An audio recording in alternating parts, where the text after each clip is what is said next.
استاذ مکرم ڈاکٹر محمد زاہد قادری نعمانی زیدہ شرفہ نے کتنی بار بلایا ہے، ان کا سامنا کر لیتے نا تو آج تمہیں زید عمر بکر کر کے سوالات کرنے کی ضرورت نہ پڑتی، تم سامنے بیٹھ جاتے، مسئلے حل ہو جاتے۔ کتنی دیر تمہیں بلاتے رہے لیکن اپنی بل میں بیٹھے رہے ہو، وہاں سے نکلے نہیں ہو۔ اب تم علماء کرام کو کہہ رہے ہو کہ جی زید یہ کہتا ہے، بکر یہ کہتا ہے، اور یہودیت کی چال، باتیں کاٹ چھانٹ کر، وہ باتیں جن کا ازالہ ہو گیا، جن پر معاملے ہو گئے، جن سے گفتگو ہو گئی، ان کو دوبارہ کھینچ رہے ہو۔ تمہاری ایک ایک خیانت کا اگر پردہ چاک کیا جائے تو اس کے لیے کئی گھنٹے کے پروگرام ریکارڈ کروانے پڑے۔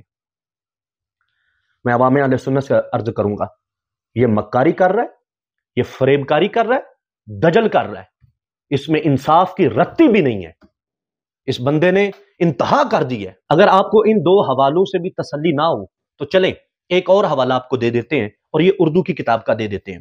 غلام حسین نجفی کا نام شاید آپ کی نظروں سے گزرا ہو یا آپ نے کبھی سنا ہو کہ اہل سنت کے خلاف لکھنے والے جتنے شیعہ ہیں ان میں ایک الگ نام ہے اس بندے کا، اور اس نے اہل سنت پر ہاتھ صاف کرنے کے لیے کوئی موضوع نہیں چھوڑا۔ اس نے سری بکواسات اہل سنت کے خلاف، بالخصوص صحابہ کرام علیہم رضوان اور خلفاء ثلاثہ کے بارے میں بڑی غلیظ زبان استعمال کرتا ہے۔ غلام حسین نجفی، اس کی کتاب ہے جاگیر فدق۔ جاگیر فدق کے صفحہ نمبر 269 پر جو اس نے ہیڈنگ دی ہے، میں وہ پڑھ کے نہیں سناتا، وہ ہیڈنگ سکرین پہ لگا دوں گا، آپ خود دیکھ لیجئے گا، پڑھ لیجئے گا اس نے کیا بولی ہے۔ پھر اسی جاگیر فدق کے صفحہ نمبر 302 پر جو اس نے نتیجہ بحث نکالا ہے اس کو بھی آپ پڑھ لیں، سکرین کے اوپر غور سے دیکھ لیں کیا نتیجہ نکالا ہے۔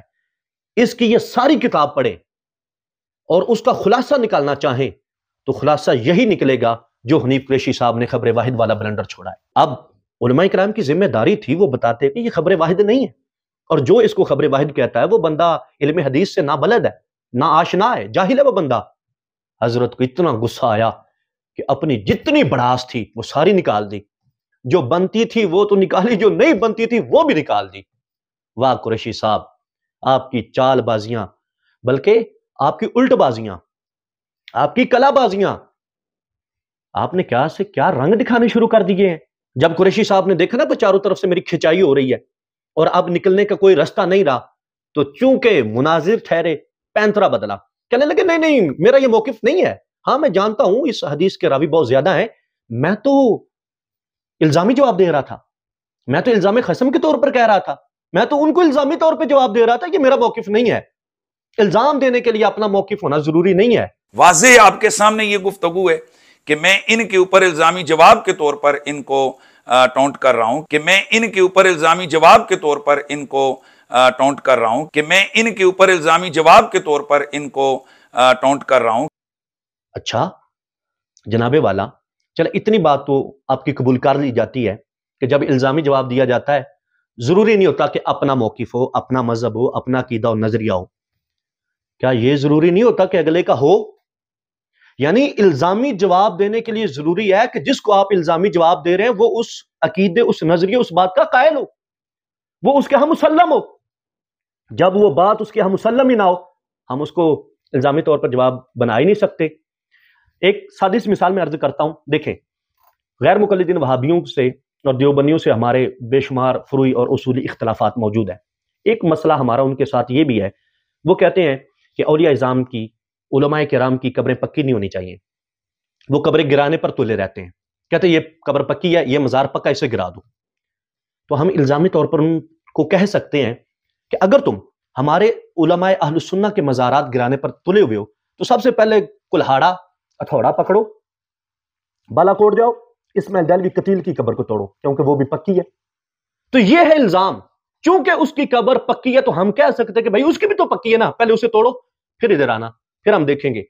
قرآن و حدیث کے دلائل اپنی جگہ، الزامی طور پر ہم کہہ سکتے ہیں، لیکن اگر اسماعیل دہلوی کی قبر پکی ہی نہ ہوتی اور ہم کہہ رہے ہوتے کہ جاؤ پہلے اس کی قبر توڑو وہ پکی ہے، تو وہ سیدھا سے کہتے ہیں کہ سنی صاحب اس کی قبر پکی نہیں ہے، آپ بلنڈر چھوڑ رہے ہیں، آپ غلط بیانی کر رہے ہیں۔ تو جناب والا کچھ اسی طرح کی سچویشن آپ کی ہے۔ آپ نے کہا چونکہ یہ خبر واحد ہے، چونکہ حضرت سیدنا صدیق اکبر اکیلے راوی ہیں، لہٰذا ان سے بھی سماعت میں معاذ اللہ یہ معاملہ ہو سکتا ہے۔ تو جناب والا آپ جس پر بنیاد ڈال رہے ہیں وہ بنیاد ہی غلط ہے، وہ بنیاد ہی درست نہیں ہے۔ اور آپ جو ہمیں الزام دینے کا کہہ رہے ہو تو ہم پر وہ الزام آ ہی نہیں سکتا، ہم واحد کے قائل ہی نہیں ہیں. ہم تو کہتے ہو کثیر راوی ہیں، درجن سے زائد راوی ہیں، ان میں سے 8 اشرہ مبشرہ میں سے ہے. تو الزام کیسے بن گیا ہمارے لیے؟ آپ نے خود کو کہا کہ میں بڑا مناظر ہوں، میں یہ کرتا ہوں، میں وہ کرتا ہوں. یہ کرتے آپ شاید اسی لیے آپ اپنی کھڈ سے نکلنا نہیں چاہتے، کیونکہ آپ ننگے ہو جائیں گے اور لوگوں کے سامنے آپ کا جو بھرم بنا ہوا ہے نا وہ سارے کا سارا زمین بوس ہو جائے گا. پھر ایک اور پینترا بدلا، ایک اور کلا بازی کھائی، بلکہ الٹ بازی مار کے آئے. میں مناظر ہوں، مجھے پتا ہے کب دانا ڈالنا ہے، کب کسی کو اڑونگے میں لینا ہے، کب رسی کھینچنی ہے. تو میں نے تو یہ چال چلی تھی. میں تھوڑا سا مناظرے کے ساتھ میرا شغف ہے اور مجھے معلوم ہے کہ کہاں دانا ڈالنا ہے اور کہاں ڈوری کھینچنی ہے، کہاں ڈوری اس کو کھلا چھوڑنا ہے اور کس طرح جھٹکا دے کر پھر جناب اڑونگے میں لانا ہے. تو اسی طریقے کے مطابق میں نے ان کے آگے ایک دانا ڈالا تھا پچھلے دنوں، تو انہوں نے وہ دانا چگ لیا. پہلے موقف بنا کے پیش کر دیا، اعتراض جڑ دیا، پھر ایک اگلا ہیلا کیا کہ میں الزام دے رہا تھا، اور پھر آگے کہہ دیا ہو میں مناظرہ جیت گیا. جناب والا پہلی بات تو یہ ہے، اگر آپ نے اس طرح مناظرے کرنے اور اس طرح مناظرے جیتنے ہیں اور اس طرح فتح منانی ہے تو پھر اس طرح کریں، مجھے اپنا اکاؤنٹ نمبر دیں پرسنل، میں آپ کو ڈیلی 500 روپیہ سینڈ کیا کروں گا.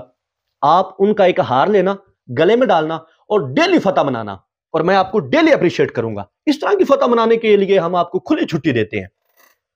وہاں بیٹھے مناظرے کی چال چل رہے ہیں. جناب والا یہ مناظرانہ چال نہیں، یہ آپ کی منافقانہ چال ہے، یہ آپ کا دجل ہے، یہ آپ کا کذب ہے، یہ آپ کی ہوشیاری ہے، چالاکی ہے. مناظرانہ چال چل رہے تھے. مناظرے کے لیے جب بلایا جا رہا ہے تب تو آپ کے قدم پاک میں حرکت نہیں آئی. اب آپ کہتے ہیں کہ میں مناظرے کی چال چل رہا ہوں، وہاں بیٹھے. اچھا مناظرہ شروع نہیں ہوا، چالیں مناظرے کی کتنی باتیں کریں یہاں پہ چھوڑے. اچھا ایک لمحے کے لیے مان لیا، فار ایگزامپل برسبیل تنزل، چلو مان لیتے ہیں آپ مناظرانہ چال چل رہے تھے اس لیے آپ نے یہ بات کر دی. تو مجھے جواب دیں، آج سے تقریباً 10 ماہ پہلے 11 مارچ 2023 کو آپ نے اپنے خطبہ جمعۃ المبارک میں یہی بات کی تھی. اور وہ قرآن کے ظاہری عموم پر عمل کر رہی تھی، وہ تو خطا پر نہیں ہے. ممکن ہے کہ ابوبکر صدیق سے خطا ہوئی ہو. وہاں کس کو دانا ڈال رہے تھے؟ وہاں کس کو چوگا ڈال رہے تھے؟ وہاں کس کو اڑونگے میں لے رہے تھے؟ مقتدیوں کو جو آپ کے پیچھے جمعہ پڑھنے آتے ہو، ان کو اڑونگے میں لے رہے تھے، ان کو اعتماد میں لے رہے تھے. اس وقت کون سا مناظر تھا آپ کے سامنے؟ کس کے ساتھ مناظرے کی بات چل رہی تھی؟ کس کے ساتھ آپ مناظرانہ چال چل رہے تھے؟ کون تھا اس وقت؟ بہانے ڈالتے ہیں آپ کیا سمجھتے ہیں کہ معاذ اللہ استغفر اللہ یہ عوام اہل سنت پاگل ہے، ان کو عقل نہیں ہے، یہ کچھ حالات و واقعات کو دیکھتے نہیں ہیں؟ کیا سمجھ کے آپ نے یہ بلنڈر چھوڑ دیا کہ میں مناظرانہ چال چل رہا تھا؟ اس کو بھی چھوڑے. 26 مارچ 2023 آپ نے دوبارہ یہی بات کی کہ حضرت سیدنا صدیق اکبر رضی اللہ تعالیٰ عنہ اکیلے راوی ہیں، تو یہ معاملہ ہو سکتا ہے. امکان تو دونوں طرف سے، اور حضرت سیدنا ابوبکر صدیق رضی اللہ تعالیٰ عنہ آپ خبر واحد پر جو ہے نا وہ عمل کر رہے ہیں. سیدہ کائنات بقول صحابہ کرام کے اجماع کے کہ وہ عموم قرآنی پر عمل کر رہی ہیں. تو امکان تو ادھر بھی ہے اور امکان تو ادھر بھی ہے، امکان تو دونوں طرف ہے. اس وقت کس مناظر کو آپ دانا ڈال رہے تھے؟ اس وقت کس کو اڑونگے میں لے رہے تھے؟ جناب والا آپ یہ بلنڈر چھوڑ کے خود اڑونگے میں آ چکے ہیں، اور خدا را باز آ جائیں. آپ نے وہ معاملے چھیڑ دیے جن کا معاملہ ختم ہو چکا تھا. آپ اپنے آپ کو بچانے کے لیے لوگوں پر کیچڑ اچھالنا شروع ہو گئے ہیں، اور وہ جو مسلک اہل سنت کا کام کر رہے ہیں، وہ جو فکر رضا کو عام کر رہے ہیں، اب ان پر بھی حملہ آور ہو گئے ہیں. اس بات کا ہمیں بڑا دکھ ہوا کہ آپ ہمارے ساتھ جو کر رہے تھے سو کر رہے تھے، کبھی آگا پیچھا کاٹ کے، ماں قبل ماں بعد سے ہٹا کر، سیاق و سباق بدل کر، کبھی کچھ کر کے، کبھی جھوٹ بول کے، کبھی قطع برید کر کے، کبھی دجل کاری کر کے، کبھی یہودیت کی روش پر چلتے ہوئے ہمارے ساتھ تو آپ خیانتیں کاری رہے تھے. آپ نے دعوت اسلامی جیسی تحریک، پرامن تحریک کو بھی نہیں چھوڑا، ان کے مفتیان کرام کو بھی نہیں چھوڑا، حتیٰ کہ امیر اہل سنت دامت برکاتہم العالیہ کی ذات والا صفات کو بھی نہیں چھوڑا. آپ بھول گئے وہ وقت جب آپ کہتے تھے کہ میں امیر اہل سنت کی بارگاہ میں گیا ہوں، ان کی بارگاہ میں حاضر ہوا ہوں اور میں نے ان سے خاتمہ بالخیر کی دعا کرائی ہے. میں ابھی پیار تو ہمیں امیر اہل سنت سے بہت زیادہ ہے، لیکن میں زندگی میں پہلی دفعہ آج میں حضرت قبلہ امیر اہل سنت سے ملاقات کر کے آیا ہوں۔ اچھا یار ہم مولوی لوگ ہیں، ہماری باتیں بہت سی ہوتی ہیں، جو باتیں کرنے پہ آئیں تو ختم ہی نہیں ہوتی، فلانا مسئلہ فلانا مسئلہ۔ مجھے آپ نے فرمایا آپ نے کچھ کہنا ہے، میں نے کہا جی ایک ہی بات کرنا ہے۔ کہا وہ کیا؟ میں نے کہا دعا کریں مروں تو ایمان کی حالت میں مرتا ہے۔ اس وقت تو آپ لوگوں کی حمایتیں اور ہمدردیاں سمیٹنے کے لیے لوگوں کو بتا رہے تھے میں نے امیر اہل سنت سے خاتمہ بالخیر کی دعا کروائی ہے۔ جناب والا یہ کب کے معاملے ہیں؟ جو کلپس آپ نے چلائے ہیں ہم انشاءاللہ ان کا جواب ضرور دیں گے، لیکن صرف اتنی سی بات پوچھنا چاہتا ہوں کہ جس وقت آپ امیر اہل سنت دامت برکاتہم العالیہ سے اپنے خاتمہ بالخیر کی دعا کروا رہے تھے، بتائیں اس وقت یہ چیزیں آپ کے سامنے تھیں یا نہیں تھیں؟ یقیناً تھیں، اور ہمارے پاس ریکارڈ موجود ہے، آپ کے پاس تھیں، آپ نے کئی مرتبہ اس سے پہلے اظہار کیا ہوا ہے، ہم ان کا ریکارڈ لائیں گے۔ اس وقت پھر چپ کیوں ہو گئے؟ سیدھا پہلے ان باتوں پر کلام کرتے نا، ان سے پوچھتے نا، وہاں کے مفتیان کرام تمہاری تسلی کراتے۔ نہیں، اس وقت حمایت لینی تھی، اس وقت لوگوں کی ہمدردیاں لینی تھی، یا یوں کہہ لوں تو بے جا نہ ہوگا کہ شاید اپنے پروگرام بڑھانے تھے۔ اب جب آپ کی دم شریف پر قدم آیا ہے تو آپ کو وہی باتیں الٹ پلٹ لگنے لگ گئی، اور انہی میں پھر آپ کو اعتراض نظر آنے لگے۔ انشاءاللہ ایک ایک چیز کا حساب کیا جائے گا، اور آپ جتنے بلنڈر چھوڑ سکتے چھوڑے، اب جتنی اندر کی وہ ہے نا پھینک سکتے ہیں پھینکیں۔ انشاءاللہ فکر رضا کا پرچم بھی بلند ہوگا، اور آپ کی اس غلاظت کو صاف بھی کیا جائے گا۔ اللہ تبارک و تعالی ہم سب کا حامی و ناصر ہو۔